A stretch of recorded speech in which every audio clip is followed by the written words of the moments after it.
Sejam muito bem-vindos ao primeiro episódio do Diagnocast, certo? Me chamo Anderson Mello, sou host e também rosto desse diagnóstico.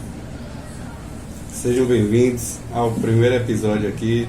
Eu sou o Dr. Thompson Rocha, médico especialista em radiologia, e estamos hoje aqui com a digníssima presença aqui do Dr. Rafael. Grande Dr. Rafael, médico urologista renomado aqui da região de DC. Seja muito bem-vindo, Rafael. Se apresente para nossos ouvintes. Eu me chamo Rafael Oliveira, né? Sou médico urologista, sou casado, tenho 2 filhos, formei na Universidade Federal da Bahia há 18 anos e atuo há 12 anos como urologista aqui na região. Uma parte deles aqui na região. Já tem 12 anos só de urologia? Só de urologia. Gente, eu não sei. Você tem um aspecto assim de idade, para quem olha para você, muito mais novo, Rafael. Obrigado. Qual a idade? Qual a sua idade hoje? 43 anos. 43 anos. 12 de já. urologia. Já é um chão já. Muita história. Muita história para contar já.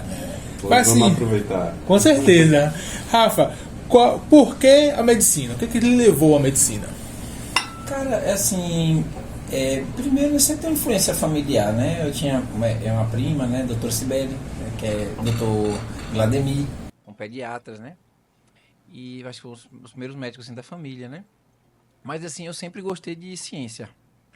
Então, toda a minha vida, assim, eu gostava de ler enciclopédia, gostava de super interessante, estudava física, biologia, tudo me interessava, essa parte científica, né? Então, eu sabia que eu queria fazer alguma coisa ligada à ciência, não é? E aí, você vem aqui para vestibular, né? Você leva na brincadeira, né? Aquela coisa, né? Da escola, né? De repente, você tem que tomar uma escolha, né? Eu falei, pô, e agora o que é que eu vou... Bom, eu sabia também que eu não queria ser um teórico, né? Tipo, eu não queria viver em sala de aula, entendeu? Eu não queria viver dentro de um laboratório. Eu gostava de ciência, mas não gostava de laboratório. E aí? Aí eu vi a medicina, né? Apareceu assim como uma coisa que tem muita ciência, mas tem gente. Tem pessoas, tem um cuidado, tem um cuidar de gente, né? E assim, eu não imaginava a empreitada que eu ia estar fazendo, né? Quando eu escolhi a medicina, né? Tão longa que seria, né? Um curso longo, né, de 6 anos, duro, porque na época... Foram 6 de medicina, mas quanto de... São 6 anos de medicina, 2 anos de cirurgia geral e 3 de urologia. Então, aí de formação, são 11 anos de formação, né? E é aquela coisa, mas você, no começo o curso é muito teórico, hoje já mudou mais o curso, hoje tem um perfil diferente, os cursos de medicina, né? Na época da gente era o curso básico, a gente só vivia dentro de sala de aula, né? Então você ainda pegou essa época Peguei também. essa parte, sou dessa época aí. Então você é colega de UFBA, né? Foi também, eu formei em 2008. Eu formei em 2005. Eu formei um 3 pouquinho anos antes. aí. Então, aí você tem Aí você começa para o hospital, né? Lá pro 4º ano, né? 3º ano começa para pedêutica. E aí depois vai o internato, que é prática pura, né? Mas você, na verdade, durante a faculdade, você não tem noção, ideia do que é medicina, de fato, né? A não ser quando você realmente... Lá dentro do internato. Do internato você começa a ter uma proximidade com o paciente e a responsabilidade de ser médico é enorme. Né, talvez muitos médicos aí não tenham noção ainda da responsabilidade que ele tem. Tem gente atuando como médico e não sabe da responsabilidade que é ser médico. Né? Que imagine, o que é que a pessoa que está lhe entregando, o que é a vida dela. É o bem mais precioso, vale mais do que a casa dela, vale mais do que... Vale mais até do que é a vida dele que está em jogo. É uma vida que está em jogo.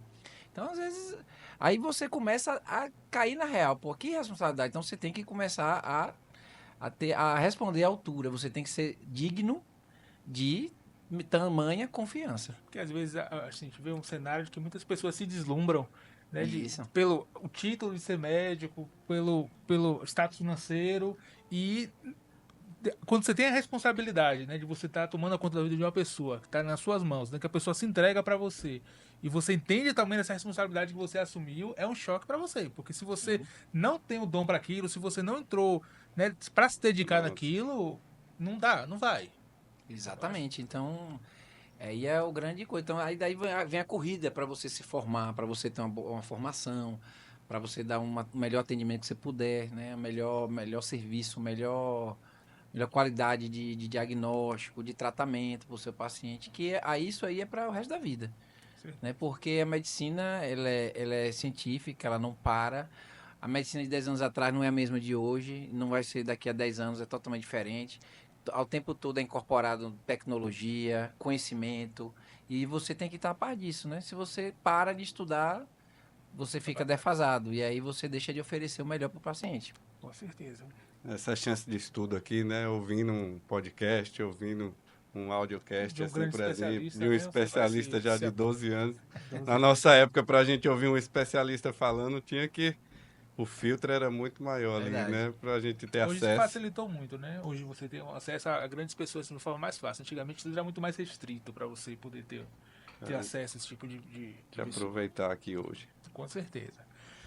Rafa, mas ainda nessa questão da formação, certo? Esse momento aí de você estar na faculdade, se formando, depois da residência. Qual foi as dificuldades que você enfrentou? Assim, você fala, isso aqui é o que foi mais difícil para mim durante essa jornada. Rapaz, eu digo uma coisa para você, no início é muito chocante, porque a gente entrou na Universidade Federal, né, universidade pública, e é totalmente diferente. Então, você é despejado um monte de assunto e você tem que se virar para dar conta para estudar. Então, para mim, aquilo foi um choque.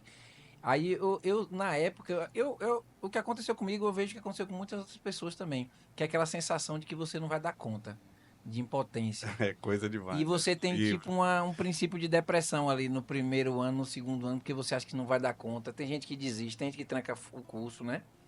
Assim acontece também no curso de engenharia, quando o pessoal pega cálculo. Não tem condições porque de saber isso aqui tudo. É um livro para você ler para uma prova. Então você vai dizer, como é que eu vou fazer isso? Você sai daqui de página de 30, 40 embaixo, você chega lá com 400 páginas para fazer uma aí prova. Aí você vai atrás de um caderno de alguém que é organizado para anotar tudo. Pegar o resumo, meu caso, né? Pega um resumo.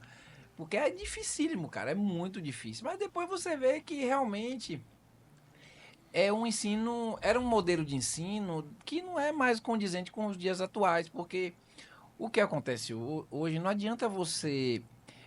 Para que você vai acumular, né, tanta leitura de uma coisa, de um assunto, sendo que esse assunto vai estar defasado? Então, hoje o mais importante para o médico não é a capacidade de armazenar dados, né? Isso aí um computador faz, o Google você consulta o tempo todo.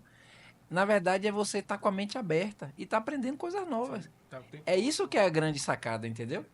Quem acordar para isso aí, né? Exatamente, é você não ficar... Não parar, você ser um eterno aprendiz. Por isso que eu digo, medicina não é para esse tipo de pessoa vaidosa que gosta de... né? Antigamente era assim, né? Do catedrático, do professor que sabia tudo e a gente não sabia nada.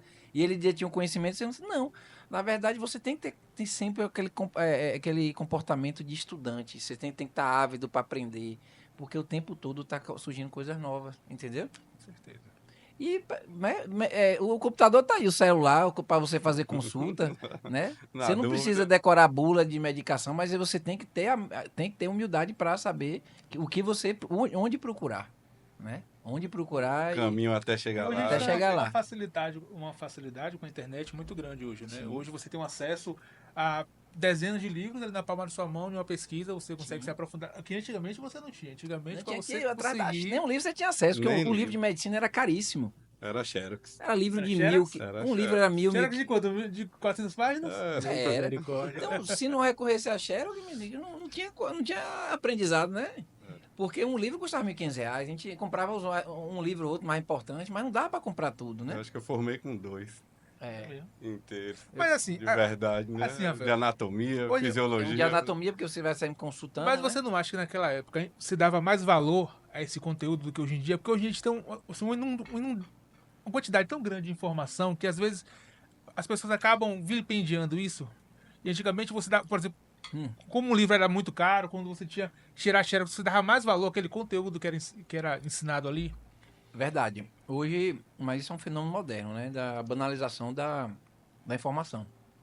E você precisa processar. Hoje em dia, se você chegar e jogar todo esse conteúdo em cima de uma pessoa, de um ser humano, ele não vai dar conta. Então você precisa ter uma capacidade de síntese, saber onde procurar, qual é a fonte, a melhor fonte, não é qualquer fonte, né? Se eu quero tratar informação, tem que ter uma informação fidedigna. Mas tem que saber quem está falando aquilo. Então, o paciente hoje chega no consultório, ele já sabe alguma coisa do assunto. Muitas vezes uma informação deturpada, mas ele já sabe. Então ele já está analisando o seu grau de conhecimento ali. Realmente o médico está falando o que eu ouvi. As informações ele chega cheio de desinformação. Eu digo, não é desinformado, ele é mal informado, né? O deformado. Ele já foi no Google, já botou, tô sentindo isso, o que eu tenho. Com o diagnóstico já lá. vem pronto já para ouvir o que ele leu. Hoje você tem que filtrar, você chega lá, bota uma coisa no site de busca, vem um monte de coisa. Você tem que saber, vou escolher aqui um site melhor, de melhor credibilidade, assim também no jornalismo, na política, na medicina também da mesma forma. Você tem que não acreditar em tudo, né? Não acreditar em tudo, não tomar como verdade, né? E você vê coisas absurdas, né? Hoje, né, tá tendo... A gente tá vendo aí um movimento, né, agora os professores estão se levantando a voz para falar da medicina baseada em evidência, da medicina científica, que hoje você tem gente aí vendendo tratamento de todo jeito que não tem nenhum fundamento científico, às vezes é um tratamento baseado em poucos estudos, entendeu? Não tem comprovação de eficácia ou de eficiência ou de segurança, que é o mais grave, né? Às vezes você vê pessoas aí que estão médicos colocando a vida dos seus pacientes em risco, que era uma coisa... Pronto, aí que você fala, né, de antigamente, né? Isso era uma coisa impensável no meu tempo. Você colocar, porque é o juramento hipocrático, é um princípio hipocrático. Qual é? É o juramento de Hipócrates, né? Hipócrates foi o pai da medicina, o grego. Então, Hipócrates, o princípio hipocrático, desculpa, travou a língua um pouco, é de que você não deve fazer mal ao paciente. Se você vai curar quando for possível, aliviar sempre, mas nunca fazer mal. Então, eu como médico, eu não posso propor uma coisa que pode fazer mal para o meu paciente. Entendeu? E se for, às vezes você tem que avaliar o risco-benefício. Às vezes você tem tratamentos que são agressivos, por exemplo, tratamento de câncer, envolve cirurgia mutiladora, às vezes, quimioterapia que tem efeitos colaterais, mas aquilo ali é medido o risco-benefício. Né? Ali é para trás de uma cura. E essa questão da informação, é porque assim, a internet ela democratizou tanto essa liberdade do falar. Foi quando a gente começou, hoje em dia a gente consegue fazer, por exemplo, um podcast aqui. Sim. E você deu voz a pessoas que às vezes elas não têm a capacidade de falar, e é normal. Acho que hoje ninguém sabe tudo, né? Então, tipo assim, você se especializou naquilo, você vai lidar aquilo. Mas hoje todo mundo quer falar de tudo. Aí, essa semana me mandaram um vídeo de uma influenciadora que ela falou que ela não fazia mamografia porque a mamografia dava câncer. Isso. Era uma pessoa assim, completamente leiga, uma pessoa que estava disseminando uma informação falsa, certo? E que poderia prejudicar a vida das pessoas que acompanham ela, que tomam aquilo como verdade, que hoje em dia, às vezes, você vê um vídeo ali de 1 minuto e você já assume aquilo como verdadeiro, né? E prejudicando a saúde daquelas são influenciadores, ou seja, eles influenciam pessoas, né? Exatamente. Então, a gente também não podemos... Tem que ter outra voz, né? Nós temos que ser mais uma voz. Aquela coisa de... Não pode deixar só eles falarem. Tem que entrar. Quem tem responsabilidade, quem tem compromisso, quem tem ética com sua profissão... com conhecimento, tem que também levantar a voz. É isso. Essa questão tanto do conhecimento falso quanto da má informação, ela é combatida com uma boa informação, com informação de qualidade, como está sendo proposto aqui, certo? Como a gente trazendo o Dr. Rafael, que tem essa informação, esse conteúdo para passar. Mas continuando sobre a época da sua formação, doutor, qual foi o maior perrengue que você já passou? Você fala assim, rapaz, aqui foi puxado para mim. Na faculdade ou na medicina? Na medicina, na residência, naquele período ali que perrengue mata um leão por dia. Todos os dias. O susto é eterno. É a história, exatamente. É o tempo todo, porque a gente não sabe, né, o que vai entrar na porta, né? Ali, o próximo paciente, quando a gente chama, a gente não sabe qual é a história que ele vai contar, qual o problema dele, né? Qual a causa do problema dele. Então, vários perrengues, né? Desde o início da faculdade, como eu te falei, o excesso de conteúdo, aquela dificuldade para você deslocar na faculdade, né? Tipo, aulas que eram de manhã, de tarde, né? Igual na escola que você vai lá, fica um período e vai para casa, você passa o dia inteiro fora, né? Vai comer fora, vai rodar na cidade, depois você vai depois no internato você vai estagiar nos hospitais, né? Então é um hospital que fica lá longe, lá no subúrbio, né? Às vezes atender uma população brutalizada, uma população violenta, às vezes, né? Você está ali exposto àquela violência, né? Atendendo acidentados ou arma de fogo, né, nos plantões de emergência, né? Eu trabalhei no HGE há um tempo. HGE é pegado. Quando eu fiz cirurgia geral, eu praticamente trabalhei ali em todos os hospitais da região metropolitana de Salvador, né? Hospital General de Camaçari, HGE. Roberto Santos eu era residente, fui residente do Roberto Santos, né? Como cirurgião geral e urologista. Rodou os maiores ali, né? Isso. Os principais ali. Então, eu praticamente conheci todos os hospitais ali, toda aquela realidade ali, né? Da nossa Bahia, assim, né? Aí eu entrei em contato, né? E era barra pesada. Barra pesada, né? O HGE é uma referência de trauma, né? Então, tem pacientes grandes queimados, acidentes da Bahia inteira vão para lá. Traumatismo craniano. Agora, assim, o bom é que você vê tudo que você tem para ver, você vê ali dentro. Né? Exatamente.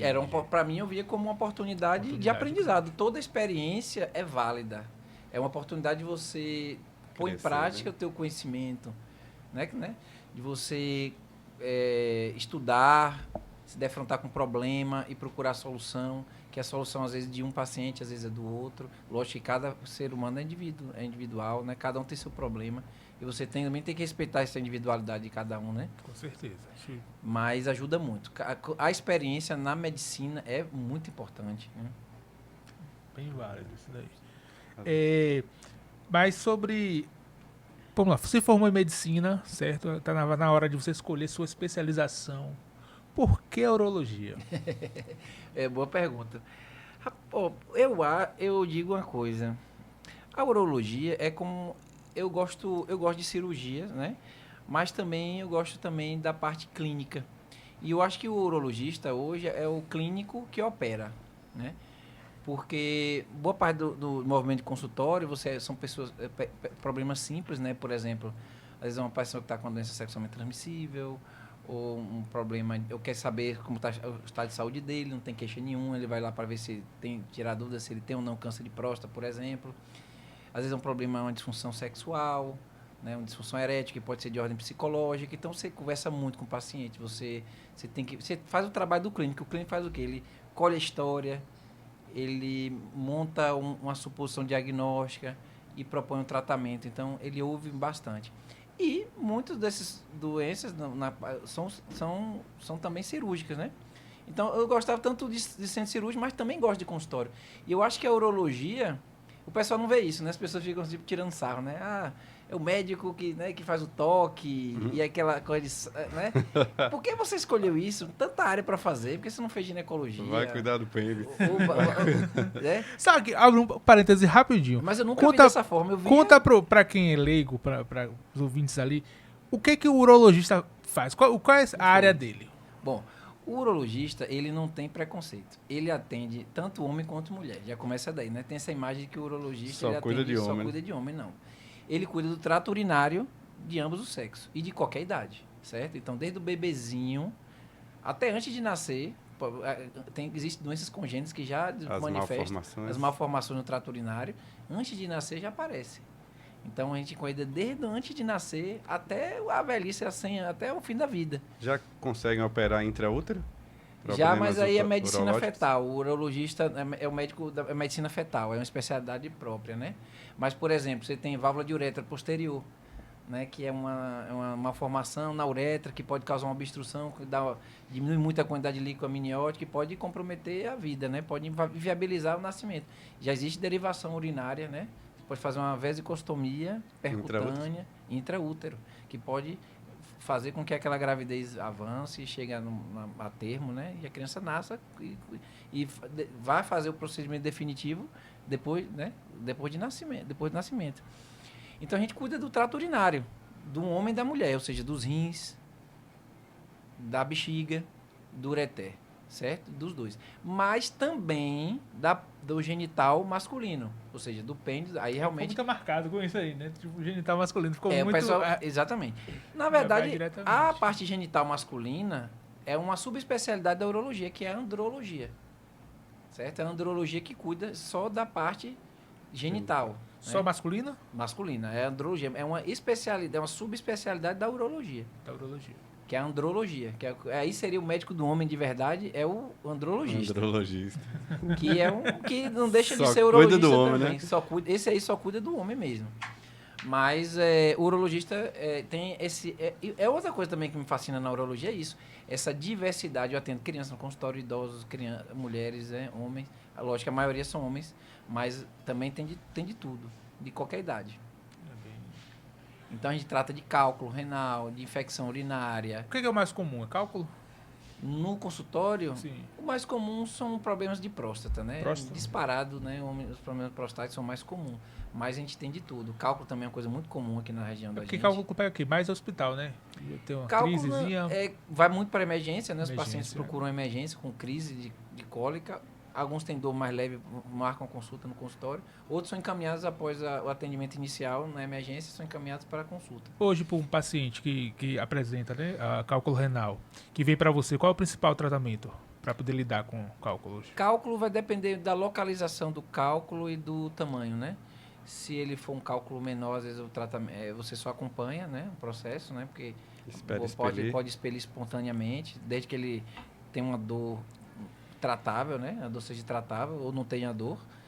Se ele tiver com obstrução do trato urinário, aí é uma urgência, uma emergência, né? Se esse cálculo entupir o trato urinário, ele pode descer nesse caminho dele, ele entupir o rim, e isso se tornar uma emergência, ele precisar de um procedimento cirúrgico, né? Ou colocar um catéter para um dreno interno, que é o catéter duplo J, ou tratar o cálculo com laser ou com ultrassom de energia. Lá no centro cirúrgico. Esse entupir. A radiologia é importantíssima, né? Nessa parte de endurologia, né? No caso ali da obstrução que você considera emergência, quando causa distensão do rim, do trato urinário ali, você considera que a gente coloca leve, moderado, grave?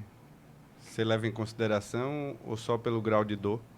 Na verdade, é importante, quando é grave, é ruim porque você tem atrofia, né? Quando você tem um grau 4 com atrofia da cortical, já denota que o paciente já está obstruído há um bom tempo e já está perdendo função renal. É importante, sim, essa classificação. Lógico também que você vai correlacionar com a clínica, né?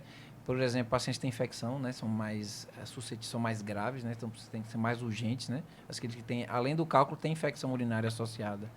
Então, quando você descreve lá a gordura perinefrética, né? Aquela gordura ao redor do rim, tá borrada, aquilo ali, essa informação é muito útil, né? E se tem ectasia, está dilatado, o rim também, né? Todas as informações são úteis, né?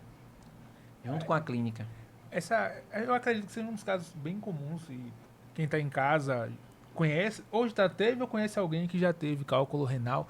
Qual é o principal, assim, que leva a pessoa a ter o cálculo renal? Todo mundo chega lá perguntando, e o que foi que causou esse cálculo aqui, doutor? Isso aqui é muito comum, né? Você não chega muito lá no regional. O que foi que causou esse cálculo? Principal, tem vários fatores de risco, né? O principal, uns fatores de risco são até geográficos, né? Por exemplo, a própria clima já contribui, né? O clima seco, árido, que é o nosso semiárido, né? A gente vive no semiárido, já contribui para formar cálculo. Sabe que de regiões desérticas, semiárido, regiões montanhosas, tem mais e regiões mais quentes, né? Ou seja, a gente está aqui numa região muito quente, são mais predispostos a prevalência é maior, né? Outra questão é os hábitos do indivíduo, né? O fato dele não beber água. Isso aí contribui muito, né? Tem pessoas que não bebem água, realmente eles têm dificuldade para lembrar de beber água. Quem está aqui no apoio, na produção, Mariane ali, ela bebe uns 500, se ela beber 500 ml no dia, ela bebeu muito. Deixa ela. Ela bebeu muito. Logo a gente vai se encontrar. Idade influencia? Idade não influencia, mas, por exemplo, a dieta, né? A gente sabe que homens têm uma prevalência maior do que mulheres em ter cálculo. Mas a gente sabe que como as mulheres estão comendo mais fora, né, estão mudando a alimentação, que o teor de sódio na alimentação também influencia bastante, né? Então, comidas com mais conservantes, né? Refrigerantes, bebidas industrializadas, comida industrializada em geral. E hoje nessa sociedade fast que a gente food,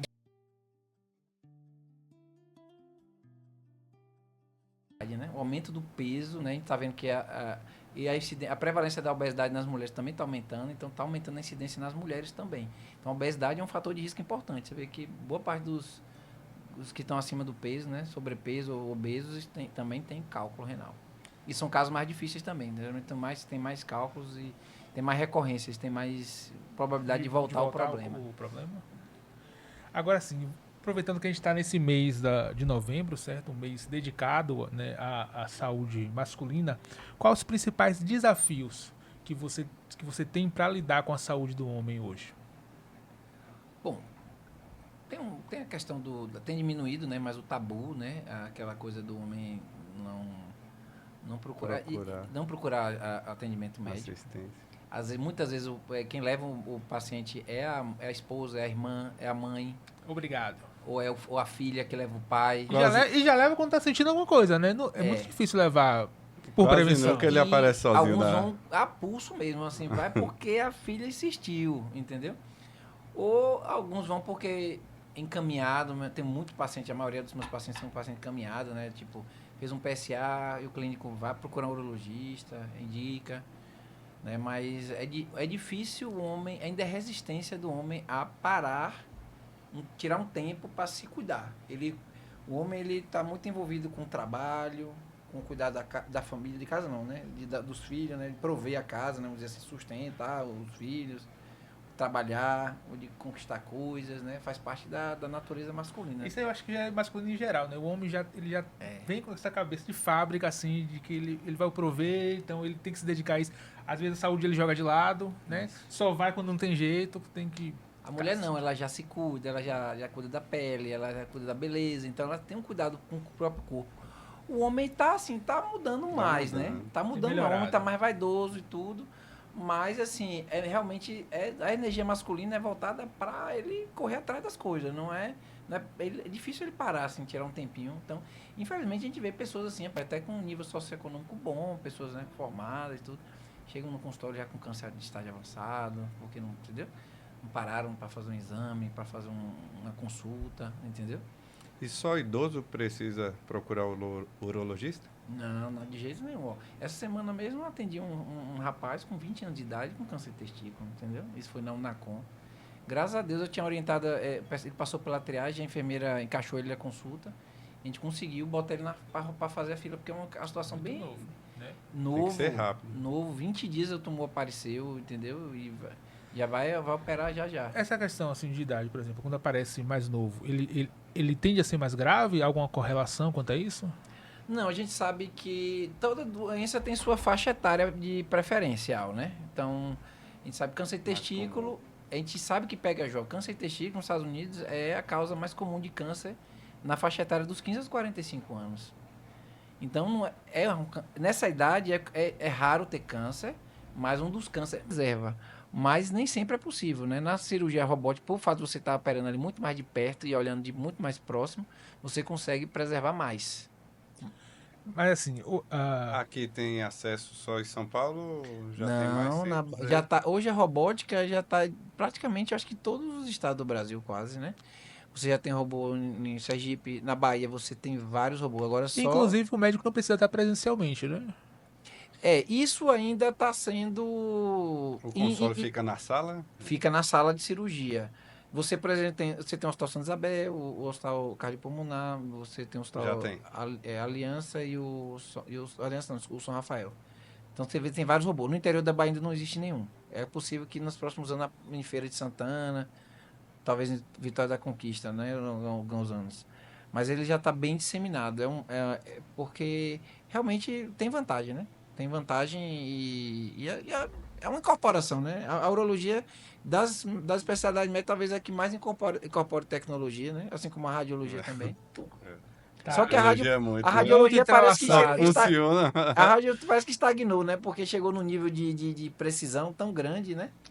O nível de imagem, hoje ele é muito de qualidade alto, de né? imagem, que é difícil, né, aparecer uma novidade, né? As novidades agora estão muito já na linha das IA, né? Das inteligências artificiais. Inteligência artificial, né? Já estão quase os robôs trabalhando como médico já. Tem avançado diagnóstico, dentro do tanto da produção do exame quanto da produção do laudo, né? Isso. Aí, na verdade, o robô, ele surgiu com a ideia de, por exemplo, um cirurgião operar um paciente num campo de batalha, né? Então, a gente sabe que nas guerras é onde mais avança a tecnologia, né?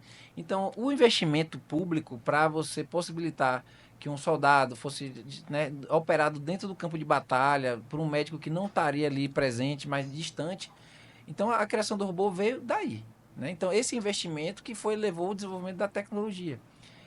Está caminhando para isso, né? Já aconteceram cirurgias remotas, né? Com o médico em outro país, à distância, em outra cidade, operar, né?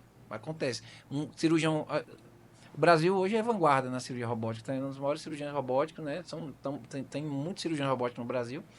E um dos maiores também, os melhores do mundo estão no Brasil, né? Então, um cirurgião mesmo, Rafael Coelho, foi para a China, ele fez uma cirurgia assim, remota já, né? E é a possibilidade da... E outra coisa, né? Se fala... Thompson falou a respeito da inteligência artificial, e já existe um banco de dados, né? Com vários cirurgiões operando, né? Se fala até do do robô poder operar sozinho, né? Mas isso ainda está engatinhando. Ainda está para chegar nesse nível, mas engraçado que você falou, né? Até que está chegando. Que você falou sobre a questão da guerra, né? Às vezes, para quem não sabe, mas, por exemplo, na época da Guerra Fria ali, teve aquela guerra tecnológica entre Estados Unidos e a União Soviética, foi um dos maiores avanços tecnológicos. Se desenvolveu muita coisa, internet que nós temos hoje. Aviação, foguete. Muita coisa saiu daquela situação ali. Mas ainda sobre a questão do câncer de próstata, certo? Após o diagnóstico, hoje, assim, quais as chances de ter a cura? Hoje depende do estágio da doença, né? Se for uma doença na fase inicial, né, um paciente com PSA abaixo de 10, né, você tem um tipo de câncer que não é agressivo, né? Você tem uma escala patológica, quando você faz a biópsia, você tem uma graduação, uma pontuação. Se não for um câncer muito agressivo, e se tiver um PSA até 10, você tem uma taxa de cura altíssima, acima de 95%. Sobrevida maior. Sobrevida é praticamente cura mesmo. A gente fala de... Então, você está oferecendo isso para todo paciente que tem a possibilidade de viver mais de 10 anos, né? Você não vai fazer uma cirurgia dessa num senhor de 90 anos, que você não tem expectativa de viver mais de 10 anos. Mas, às vezes, hoje tempo atrás não se falava que não se deveria operar ninguém acima de 80 anos. Mas como a população está vivendo muito, dependendo de 80 anos, se for 80 anos bem, com a chance de viver mais de 10 anos, até nesse caso, vale a pena. E com as cirurgias menos invasivas, cirurgias robóticas e tal, você consegue operar um paciente com 80 anos e dar uma sobrevida dele muito grande. Mas vai depender muito do caso do indivíduo, né? Por isso que da importância da prevenção, né? Eu acho que essa que é a mensagem que fica, né? Você fazer um exame de rotina, você consegue ter um diagnóstico precoce e com a chance aumenta muito sua chance de cura. Chegou uma pergunta dos nossos espectadores. Ótimo. Que está dizendo aqui, quando se retira a próstata, o homem perde a virilidade? Não é verdade, assim... Não é bem assim, né? Pode acontecer de haver uma piora, né? Mas hoje a técnica avança para que isso você mantenha. Pode haver alguma piora, mas não que ele fique potente. Isso aí é um tipo assim, um mito. Existe uma fase, né? Assim, principalmente antes dos anos 80, que era praticamente 100% dos pacientes que operavam ficavam com impotência. Mas depois que veio o PSA, que começou a ter diagnóstico mais precoce, e a técnica cirúrgica também avançou para você entender melhor a anatomia, como é que funcionava a ereção, de onde é que passava o nervo, e onde você identificar aquela estrutura ali, hoje você tem uma chance muito melhor de preservação. Então, tem muitos pacientes que foram operados e estão aí, têm vida sexual aí, mesmo com câncer de próstata, conseguindo ter relações após o tratamento. Misturando aqui um pouquinho os assuntos. E a vasectomia altera? Mito, isso é mito. Vasectomia não vai mudar nada. Nem o sêmen altera. O sêmen fica com a mesma qualidade, porque o sêmen não é produzido no testículo. Isso é uma crença, né? Eu vejo no consultório muito comum. Ele achar que é no testículo que é produzido o esperma. E é produzido onde? O espermatozoide, a célula, na próstata. Na próstata? É a próstata que é o grande responsável pela produção do sêmen, que é o líquido, né? Agora, o espermatozoide é aquela célulazinha que vem do testículo. Então, quando você faz a vasectomia, o paciente continua tendo a ereção normal, o libido continua, porque ele continua tendo o hormônio sexual, que é a testosterona, e ele ejacula normalmente. Tem ereções e ejacula normalmente. Porém, microscopicamente, quando você vai visualizar o espermatozoide ali, você não encontra no paciente vasectomizado. Para nossos ouvintes, assim, o que é a vasectomia? O que o médico faz, né, na vasectomia? A vasectomia é uma cirurgia esterilizadora, né? Uma cirurgia para esterilizar o homem, ou seja, é um método anticoncepcional definitivo. Ou seja, é o equivalente à laqueadura na mulher, né? Você liga, você retira um pedacinho e faz uma ligadura do ducto deferente, que é onde passa o espermatozoide. Você interrompe esse fluxo de espermatozoide e aí o homem continua ejaculando após a cirurgia, porém não tem espermatozoide no líquido espermático, no sêmen. Então, é um procedimento definitivo. Todo mundo sabe que existe reversão da vasectomia. Por que você está dizendo que é um método definitivo? Por quê? Porque a reversão, ela é possível, mas ela não é garantida, né? E ela é difícil em alguns casos. Então, se você tentar fazer a reversão, tem a possibilidade de você não conseguir. Mas pode ser que você não consiga, exatamente. Então, você tem uma taxa de sucesso que vai variar com o tempo que o paciente fez a vasectomia. Se tiver mais de 10 anos mesmo, é mais difícil você ter uma reversão. Então, por isso que eu digo, é definitivo. Você tem certeza que quer fazer, não quer mais filho, sua prole está completa, não quer mais filho, nem no futuro. Aí você está realmente decidido que não quer mais filho, aí é um método que você pode fazer. Muito eficiente, né? Você tem muito eficiente e barato e simples de fazer. Porque você consegue fazer com pouco recurso, com pouco instrumental, né? E é muito mais fácil de fazer. Você pode fazer até com anestesia local. Né? Você tem um paciente de uma cirurgia praticamente ambulatorial. É muito mais fácil que fazer uma ligadura, uma laqueadura na mulher, porque você vai ter que entrar na barriga da mulher. Você não precisa, porque os genitais masculinos estão para fora. Estão bem externo, então você tem um acesso muito fácil. Hoje teve um caso lá essa semana na clínica lá que um mês após o cara reverteu a vasectomia e engravidou. Ele reverteu, após reverter. Espontaneamente.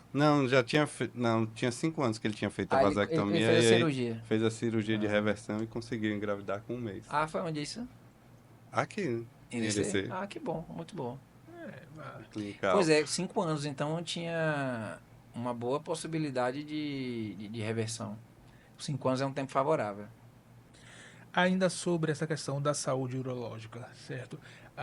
Tem lidado assim, com muitos casos de infecção urinária, principalmente em hospital, né? Quais os principais fatores que levam à infecção urinária?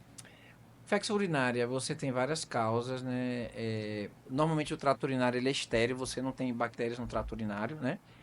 Porém, diante de uma situação, o paciente acamado, com a baixa imunidade, virulências também, uma aumentada da bactéria, né? No ambiente hospitalar, e instrumentação do trato urinário, né? Você está manipulando ali, passando sondas, né? Manuseando o paciente, uso de fralda, certo? Você vai aumentar o risco dele desenvolver infecção no trato urinário, tá? Aquelas infecções recorrentes. Isso. 3, 4 vezes no ano. É mais comum entre mulheres, né? Mas em homens também, quando isso acontece, você tem que pensar em algum problema no trato urinário, às vezes um aumento da próstata, o paciente está esvaziando direito a bexiga. Pode ser às vezes até uma indicação de cirurgia, né? Quando acontece isso no homem. Quando você não consegue, o paciente tem infecção com frequência.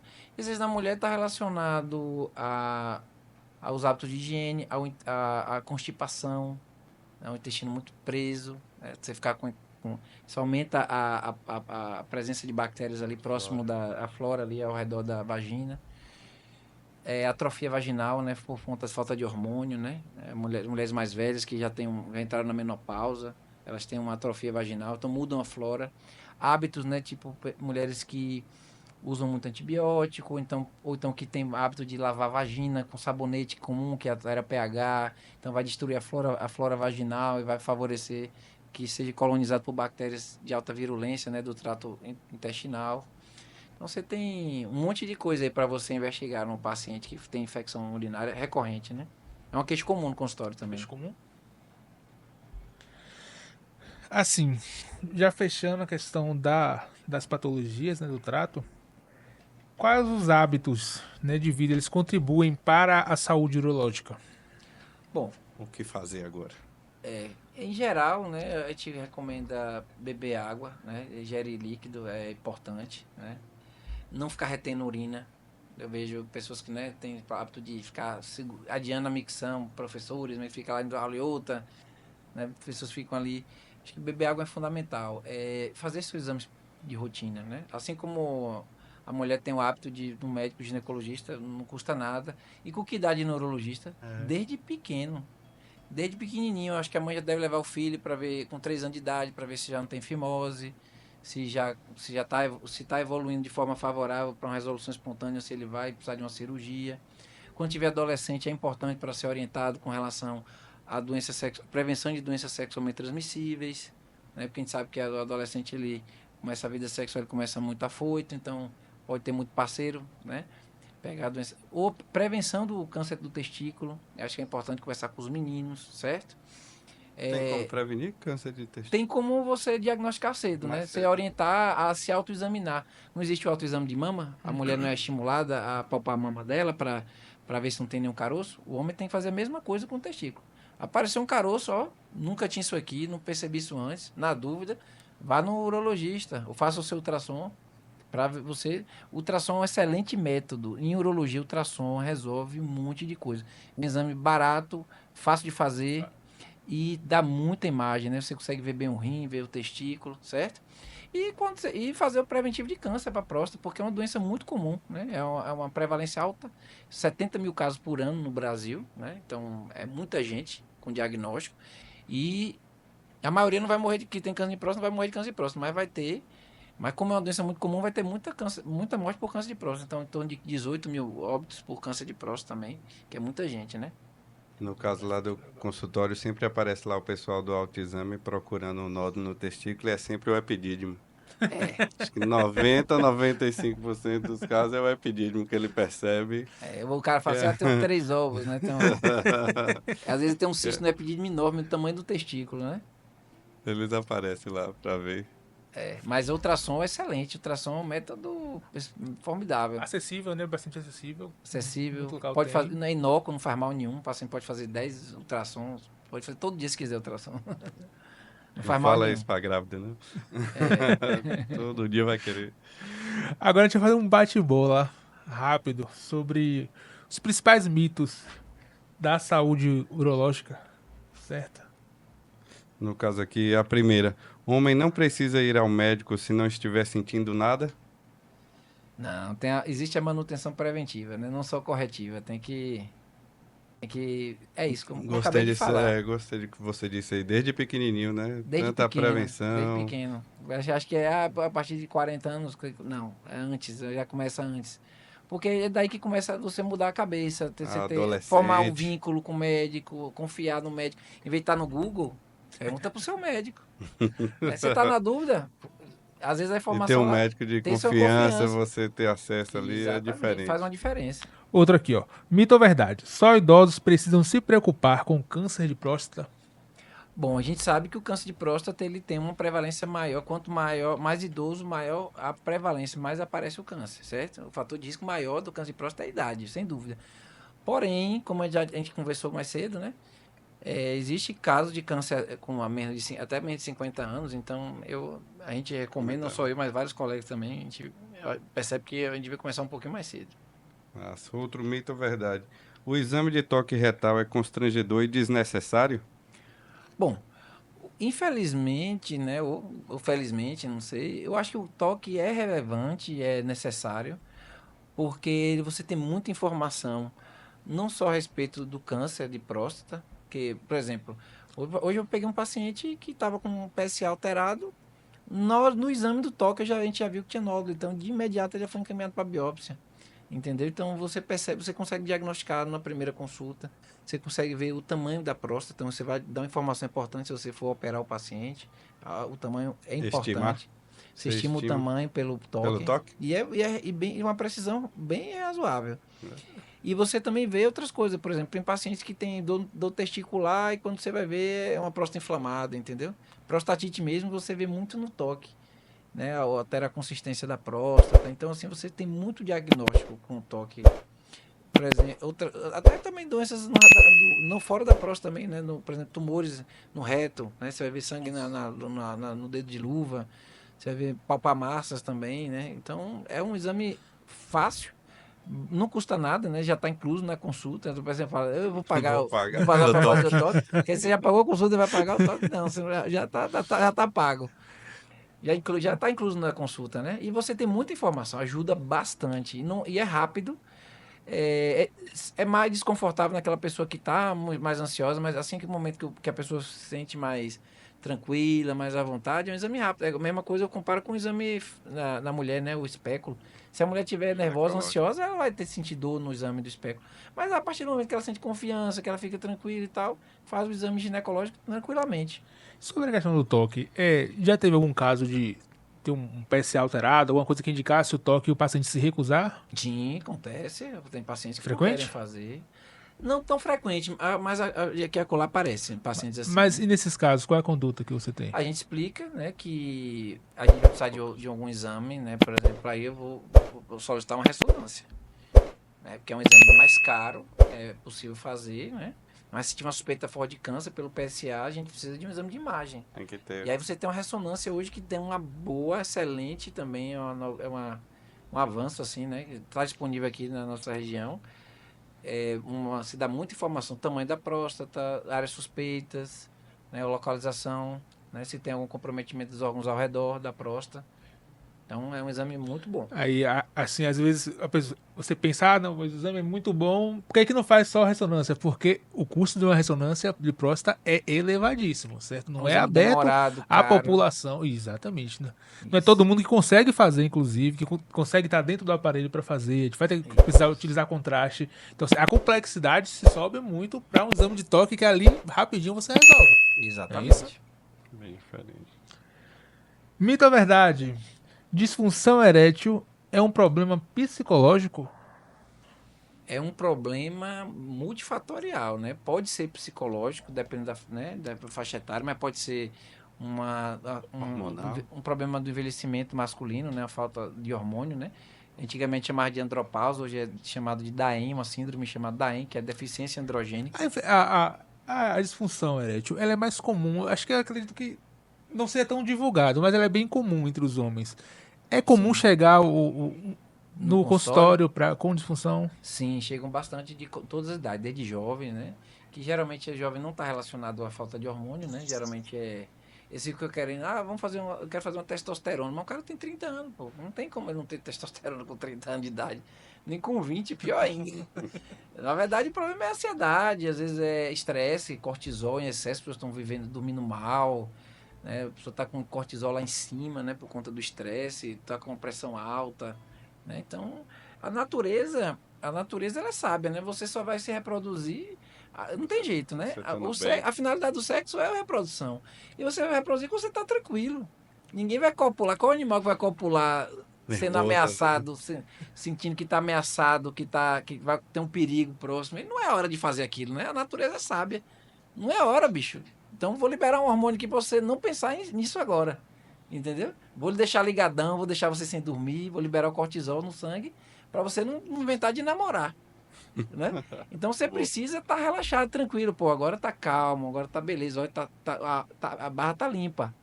É a hora de namorar. Então, às vezes, é um problema, muitas vezes, psicológico. E as pessoas não estão vendo isso, né? A vida moderna, né? O acelerar, né? Essas coisas de querer resolver tudo muito rápido, e comprometendo, às vezes, o sono, o uso de tela excessivamente. Então, tudo isso está levando a uma epidemia de ansiedade, de disfunção erétil. Aí. A gente vê todo dia isso no consultório. Deixa eu ter uma pergunta aqui, ó. De Luísa Marques. Boa noite, doutor. Existem fatores que aumentam a chance de desenvolver a doença? Acredito que você está falando do câncer de próstata aqui? Existem fatores de... Existem fatores que aumentam a chance de desenvolver a doença? A doença é o câncer de próstata. Bom, o câncer de próstata, o fator de risco é a genética, né? É história familiar. Algumas pessoas que têm algum parente com câncer de próstata, né, na família, tem um risco aumentado, né, um irmão, o pai, o avô, né, primo, não, tio também não, é mais de primeiro grau, certo? Obesos, né, então a gente vê que, né, tem uma incidência aumentada em obesos, e obesos também tem câncer mais agressivo. A gente sabe que a obesidade é uma doença inflamatória, né, o paciente aumenta a incidência de câncer, não só de próstata, mas outro tipo de câncer. E câncer aparece nessa população de forma mais agressiva. Então, a obesidade, uma dieta também rica em gordura, né? Também está relacionada com a obesidade isso, né?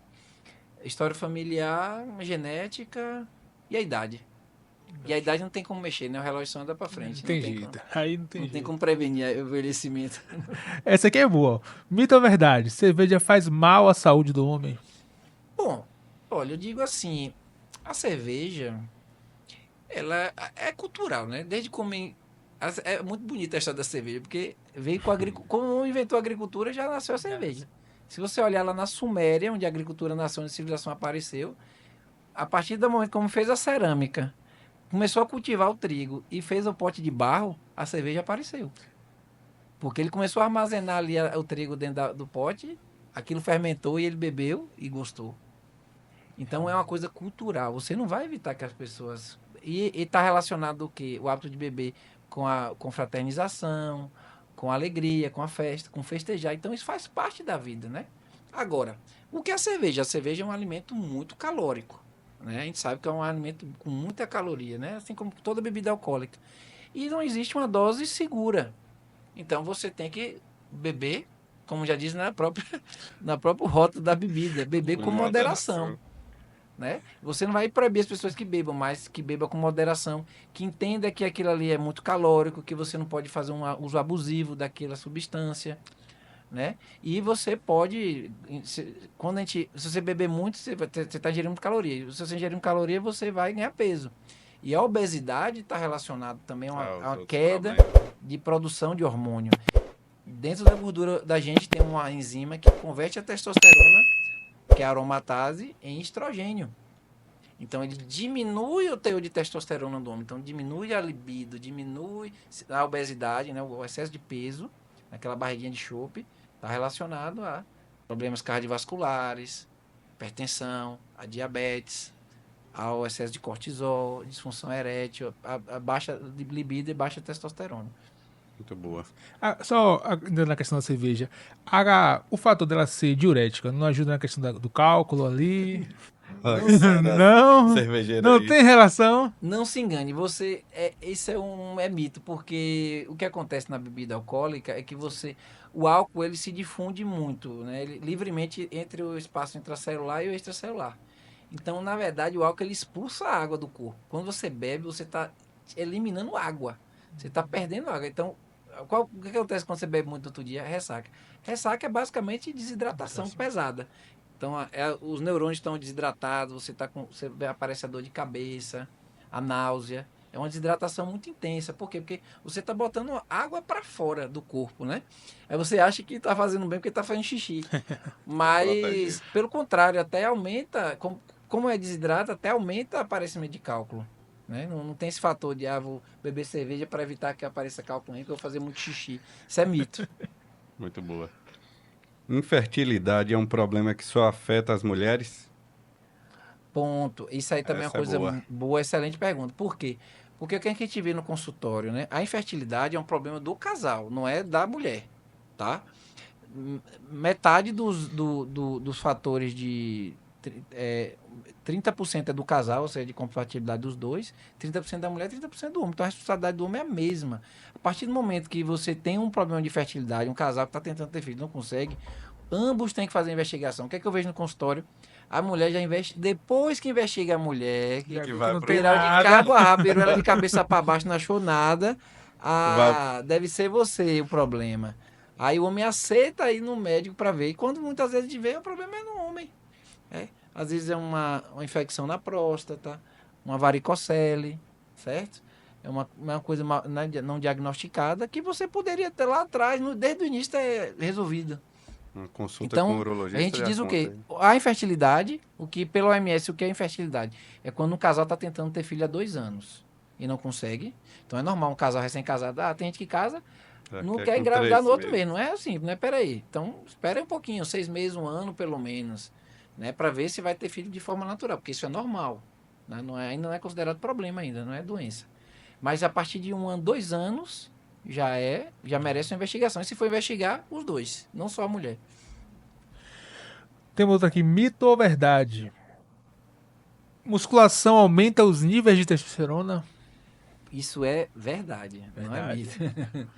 Verdade, porque a gente sabe, a musculação ela é maravilhosa, porque ela aumenta... Eu faço musculação por uma questão de saúde, não é? Essa musculação não é estética. Lógico, que se você... É porque a gente tem a ideia da musculação do marombeiro, né? A pessoa que usa hormônio, né? Que isso aí também já é uma distorção do negócio. Mas tô dizendo assim, a musculação como atividade física de forma saudável, regular, atividade... É maravilhoso. Por quê? Porque você aumenta a massa muscular. Você previne. Então, com o envelhecimento, você perde massa muscular, perde osso, seu osso fica mais frágil, né? Osteoporose, né? Já ouviu falar. E a sarcopenia, que é a perda de massa muscular. Você vê homens mais idosos que têm uns bracinhos bem fininhos, as pernas finas. Aquilo ali é terrível, porque vai sujeitar a pessoa a ter fraturas, né? E resistência à insulina. Então, você fazer musculação, você previne isso. É um santo remédio. Você previne perda de óssea e perda de músculo. Então, é maravilhoso.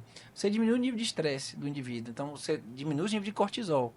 E realmente é provado o treino, principalmente treino de perna, aumenta a testosterona naturalmente. Então, é uma reposição hormonal natural.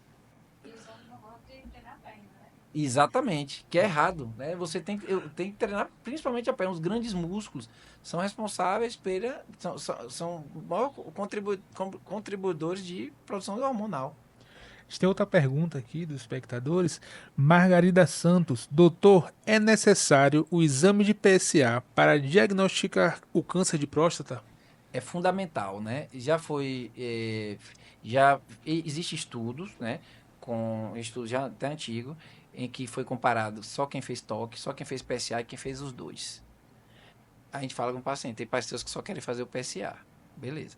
Quem fez só o toque teve menos diagnóstico de câncer de próstata do que quem fez só o PSA. Ou seja, só o PSA é superior ao toque. Mas quem fez os dois teve mais diagnóstico de câncer de próstata. Ou seja, descobriu mais o câncer. Isso não é ruim, isso é bom. Por quê? Porque a partir do diagnóstico vem o tratamento. Então, você combinar os dois, o toque com o PSA, é o mais indicado hoje. Eu vejo até um grande problema nisso, é que às vezes as pessoas evitam fazer tal coisa, por exemplo, a questão que a gente falou da mamografia, que a mamografia dá câncer, porque provavelmente a pessoa que fez diagnosticou o câncer que tinha, mas ela não causou aquilo já estava, ela só foi diagnosticada por aquilo, e às vezes as pessoas evitam, por exemplo, o toque, o PSA, para ter um diagnóstico de uma coisa que ela já possui, que ela teoricamente pode possuir. Então ela evita aquilo, como se aquilo fosse o problema. Não, aquilo é uma parte que vai encaminhar para a solução. Isso. Você vê esse problema, que as pessoas evitarem fazer tais exames para ter um diagnóstico? Isso aí acontece. Tem pessoas que têm ansiedade, fobia mesmo de médico, né? Não vai de jeito nenhum, porque vai que o médico descobre alguma coisa. E aí achar que mexeu, né? Tem paciente que fala assim, meu pai tem câncer. Não mexa não. Porque se mexer, vai espalhar pelo corpo e vai morrer. Isso é muito comum, muito comum. As pessoas não quererem mexer. Você vai morrer. Não, isso acontece direto. O paciente chegar, tem que convencer a pessoa a fazer o tratamento, explicar para ele. Teve um que falou, um dia desse, um paciente chegou assim para mim e falou, não vou fazer nada não, porque não tem jeito, meu câncer já não tem jeito. Eu falei, olha, a gente pode encaminhar para um lugar que vai para o NACOM, vai lá, você vai ter um apoio, você vai ter diagnóstico, você vai ter diagnóstico, já está diagnosticado, você vai ter um tratamento.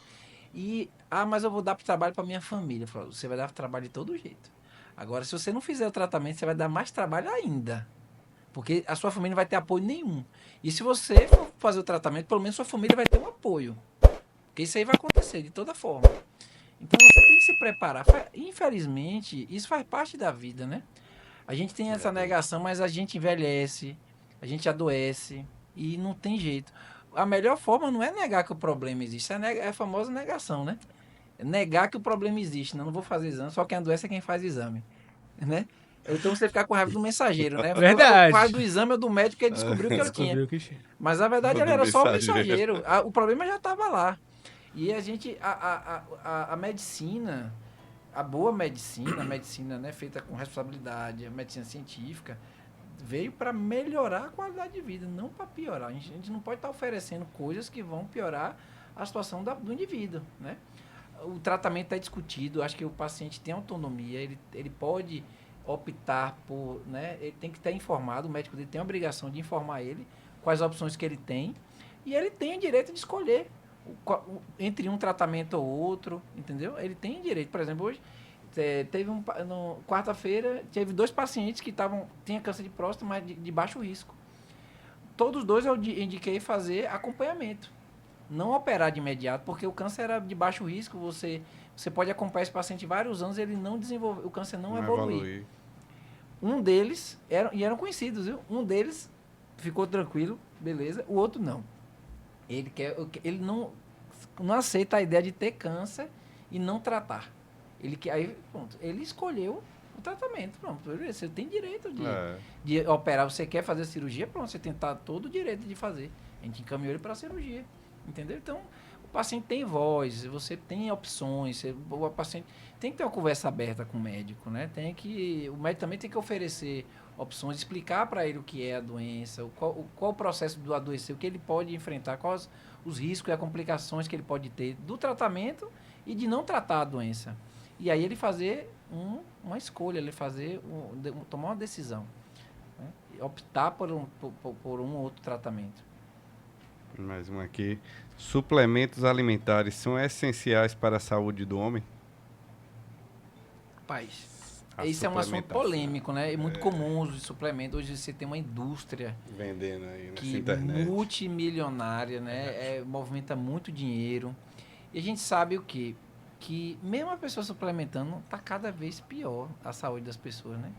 Então, parece que isso não está resolvendo, né? Não está funcionando, não. Eu digo, o que resolve, né? O que eu recomendo, o que é o bom senso? É você fazer atividade física regular, pelo menos 4 vezes na semana, dormir bem, beber água em quantidade suficiente e se alimentar bem, ter uma alimentação variada, porque nossa alimentação, né, a dieta brasileira é maravilhosa. Uma pessoa que tem uma alimentação variada, que come feijão, come arroz, come verdura, come frutas, come carne, ele tem acesso a todas as vitaminas. Tudo que ele precisa, todos os minerais, tem acesso ao magnésio, a vitamina D, né, no sol. A vitamina D é de graça. Um pouco de sol não faz mal, pelo contrário. Então tá tudo de graça. Né? Você tem laranja, vitamina C, você tem fígado de boi, que tem complexo B. Então você tem tudo aí. Ferro, exatamente, de barato, disponível. E não precisa. Se você pega uma pessoa, você alimenta, pode dosar tudo, vai dar tudo normal. Agora, o indivíduo não dorme bem, ele não come bem, ele não para comer, ele come qualquer coisa, come na rua, né, não escolhe o prato, o prato dele é muito restrito. Aí sim, talvez, para essas pessoas, uma suplementação seja indicada.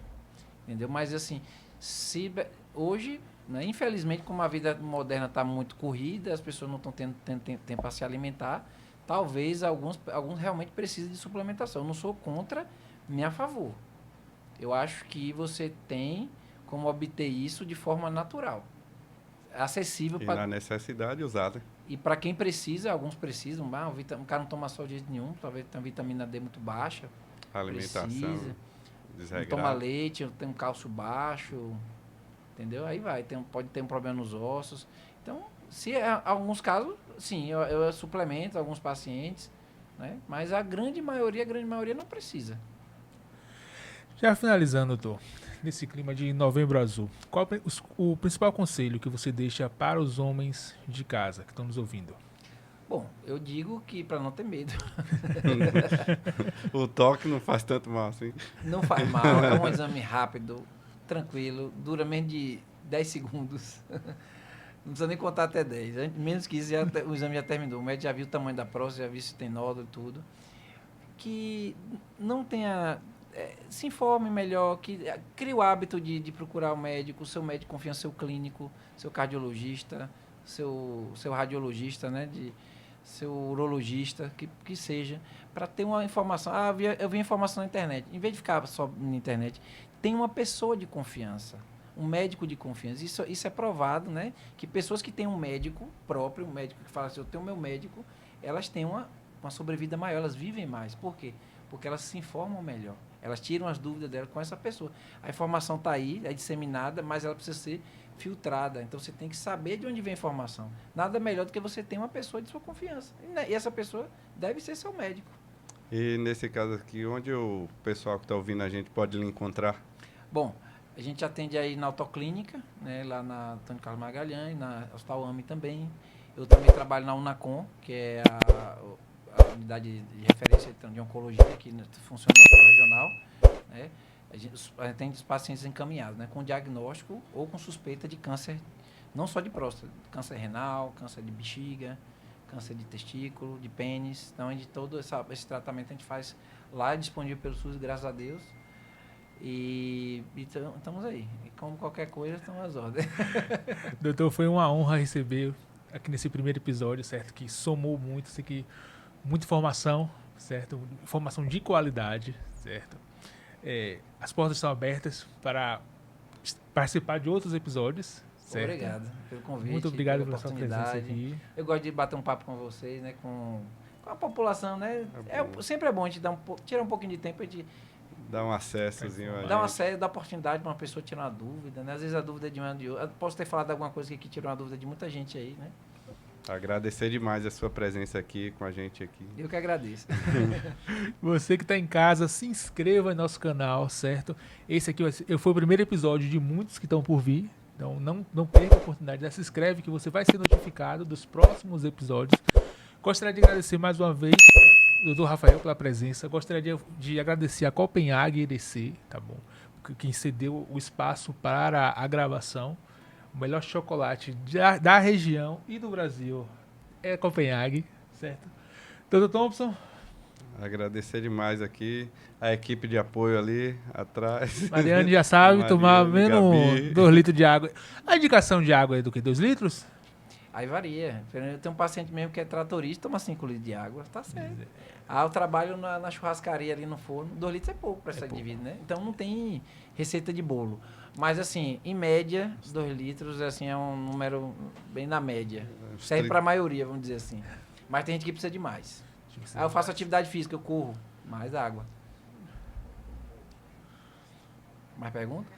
A gente tem um agradecimento aqui, ó. Luísa Marques, doutor, meu avô gostou muito do seu atendimento. Obrigado. Manda um abraço para ele aí, viu? É bom demais esse reconhecimento. A gente atende os pacientes com carinho, cada paciente é especial pra gente, né? A gente faz de tudo o que puder para resolver o problema daquela pessoa, para trazer um alívio, né? Às vezes muitas vezes a gente não cura, a gente só faz, a gente trata, né? Trata pessoas, né? Não tratamos doença, a gente trata gente. Maravilha. Doutor, deixe sua rede social para quem quiser lhe encontrar. Instagram, né? Eu sou meio ruim de rede social, mas tem o Dr. Rafael Urologista no Instagram. @Dr. Rafael Urologista. Isso. Show de bola. E tem o site também, né? Que é o Iuro também, né? iuro.com.br. iuro.com.br. Isso. Pronto. Telefone de contato é 74-99975-3525. Tem uma secretária, né, que faz os agendamentos e ajuda a gente, porque é muita... Sozinho a gente tem que ter todo mundo tem uma equipe de apoio, com né? certeza. Não, aí, sozinho não dá conta. As pessoas só veem aqui, né? Os holofotes, mas não sabe o que está por trás, né? Com certeza. Bom demais. Se inscreve no nosso canal também. Além disso, a gente está no Instagram, @saudediagnóstico. Tem também o @asm.radiologia. E @Dr. Thompson Rocha. Show de bola. Nos vemos então no nosso próximo episódio. Vejam vocês lá. Não se esquece, se inscreve no nosso canal.